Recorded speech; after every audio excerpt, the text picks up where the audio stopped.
Good morning everyone. আজকে আমি আর আমার বর দুজনে যাব শিলিগুড়ি। তাই দুজনে সকাল সকাল ঘুম থেকে উঠে চলে এলাম স্টেশনে। আর তোমরা দেখতেই পাচ্ছ যে ট্রেনটা 1 নম্বর প্ল্যাটফর্মেই দাঁড়িয়ে আছে। তাই দেরি না করে ঝটপট উঠে পড়লাম ট্রেনে উঠে প্রচণ্ড ঠান্ডা লাগছিল, তাই দুজনে মিলে সবার আগে চা খেয়ে নিলাম। এইদিকে দেখো সূর্য ওঠারও সময় হয়ে গেছে, তাই আকাশটা লাল হয়ে আছে। আজকে যদি না আসতাম তাহলে হয়তো এত সুন্দর প্রাকৃতিক দৃশ্যটা আমি মিস করে যেতাম।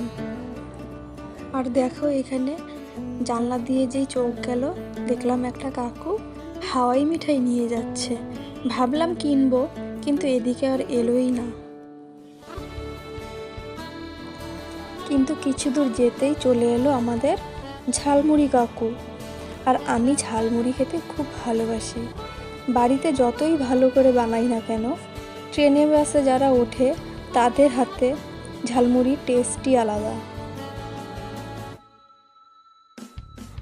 দুজনে মিলে ঝালমুড়িটা খেয়ে নিলাম। ঝালমুড়ি খাওয়ার পর সময় কাটছিল না, কি করব, তাই জানালার দিকে তাকিয়েছিলাম।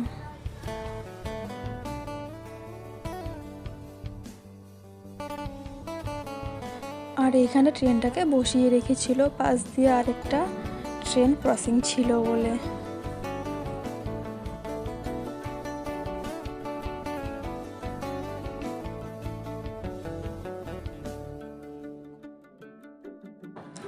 বসে থাকতে থাকতে চলে এলাম সেবক স্টেশন। আর এখানে যে ফুল গাছটা দেখতে পাচ্ছ, এই ফুল গাছটার জন্য সেবক স্টেশনটা আরও বেশি সুন্দর করে ফুটে উঠেছে।